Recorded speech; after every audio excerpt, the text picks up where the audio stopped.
शिव समुद्रम जलप्रपात कावेरी नदी पर कर्नाटक राज्य में स्थित है।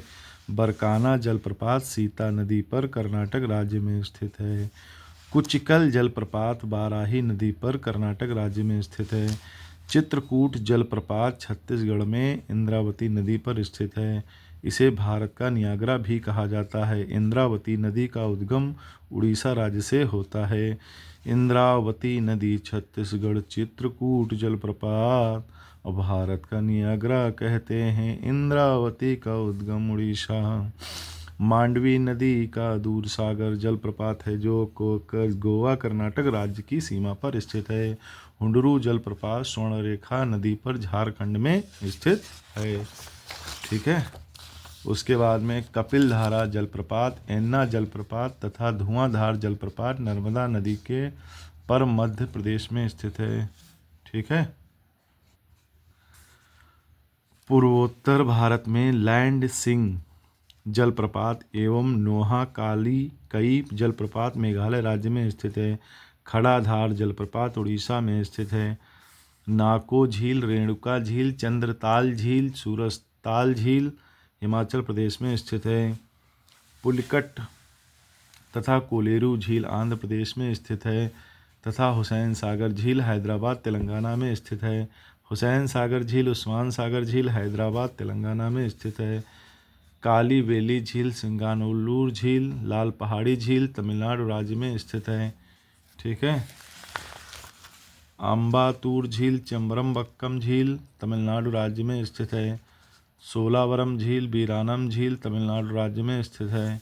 वेम्बनाड झील, अष्टमुडी झील, भरतपुझा नदी, पेरियार नदी, वेरियार वन अभ्यारण्य, पंबा नदी केरल राज्य से संबंधित है।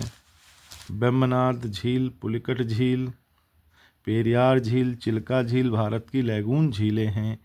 वेम्बनाड झील, पुलिकट झील, पेरियार झील, चिल्का झील भारत की लैगून झीलें हैं। अब हम बात करते हैं बैरीनाग, शेषनाग, नागिन, डल, बुलर ये सभी झीलें जम्मू कश्मीर में स्थित हैं। सात ताल, नौकुचिया ताल, राक्षस ताल ये सभी झीलें उत्तराखंड में स्थित हैं। ये सभी उत्तराखंड में स्थित हैं। एक झील है इसे कंकालों की रूपकुंड झील को रहस्यमयी झील की संज्ञा दी गई है। यह उत्तराखंड में स्थित एक झील है। इसे कंकालों की झील भी कहा जाता है। घेपन झील हिमाचल प्रदेश में स्थित है। हमीरसर झील गुजरात में स्थित है। अंचार झील श्रीनगर में स्थित है। कोडाई कनाल झील ताजे जल की एक मानव निर्मित झील है। यह झील तमिलनाडु के डिंडीगुल जिले के कोडाई कनाल शहर में स्थित है। चदुम्बी चपनाला हाफलांग झील असम में स्थित है।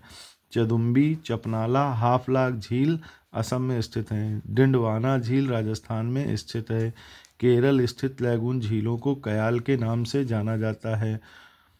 पुन्नामाद कयाल, अष्टमुडी कयाल, वेम्बनाड कयाल केरल स्थित लैगून झीलों को कयाल के नाम से जाना जाता है। यानी कि पुन्नामाद कयाल, अष्टमुडी कयाल और वेम्बनाड कयाल। ठीक है। उसके बाद में हम बात करते हैं भारत में कुल वर्षा का अधिकांश भाग दक्षिण पश्चिम मानसून से प्राप्त होता है। भारत में इसकी सक्रियता जून से सितंबर तक रहती है।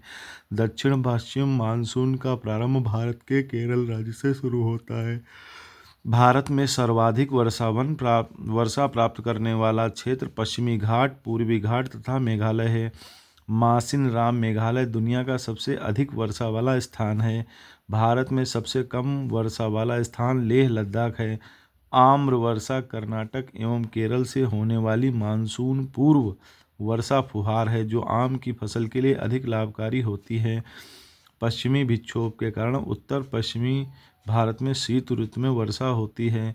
भारत में शीतोष्ण कटिबंधीय चक्रवात का कारण उपोष्ण पछुआ जट पवने हैं। यह अल्प वर्षा पंजाब, हरियाणा आदि के गेहूं, चना, सरसों आदि रबी की फसलों में सहायक होती हैं। राजस्थान में इस वर्षा को मावट कहते हैं। ठीक है। राष्ट्रीय पर्यावरण अभियांत्रिकी अनुसंधान संस्थान नीरी नागपुर में स्थित है। सुनामी चेतावनी केंद्र हैदराबाद में स्थित है। भारतीय मौसम विज्ञान संस्थान दिल्ली में स्थित है। पारिस्थितिकी विज्ञान केंद्र तथा भारतीय विज्ञान अकादमी बेंगलुरु में स्थित है। पहला भारतीय कानून विश्वविद्यालय की स्थापना 1887 में बेंगलुरु में की गई। भारत का समुद्र तल चेन्नई से मापा जाता है। अंतर्राष्ट्रीय जल प्रबंधन संस्थान आनंद गुजरात में स्थित है। इंदिरा गांधी राष्ट्रीय वन अकादमी और भारतीय वानिकी अनुसंधान एवं शिक्षा परिषद, ये दोनों संस्थान देहरादून में स्थित हैं।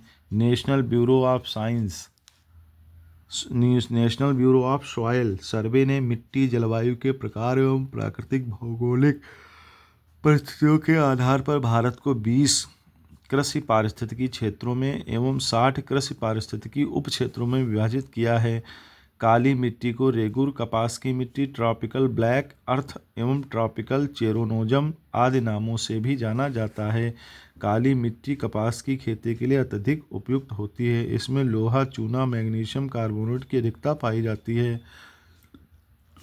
भारत में काली मिट्टी का निर्माण बेसाल्ट लावा के अपक्षय एवं अपरदन के कारण हुआ है। जलोढ़ मिट्टी भारत के सर्वाधिक क्षेत्रफल पर विस्तृत है। इसके बाद क्रमशः लाल मिट्टी, काली मिट्टी तथा लेटेराइट मिट्टी का स्थान है। लेटेराइट मिट्टियाँ आर्द्र प्रदेशों में अपक्षालित मिट्टियाँ हैं जिनकी उर्वरता कम होती है। इस मिट्टी में लौह ऑक्साइड एवं एल्युमिनियम ऑक्साइड की प्रचुरता होती है। यह मिट्टी चाय की फसल के लिए उपयुक्त होती है। इसकी प्रकृति अम्लीय होती है। दोमट एवं जलीय मिट्टी, जलोढ़ मिट्टी, नदियों द्वारा लाई गई मिट्टी को जलोढ़ मिट्टी कहा जाता है। इसमें पोटास तथा चूना की प्रचुरता पाई जाती है। फास्फोरस, नाइट्रोजन तथा जीवाश्म का अभाव रहता है। बलुई दोमट मिट्टी की जल धारण क्षमता सबसे कम होती है। जलोढ़ मिट्टी को 2 वर्गों में बांटा गया है। नवीन जलोढ़ या खादर, यह मिट्टी सदैव उर्वर बनी रहती है। प्राचीन जलोढ़ या बांगर मिट्टियों पर लमड़ी और क्षारीय प्रस्फुटन के कारण रेह का जमाव मिलता है। यह मिट्टी कम उर्वर होती है।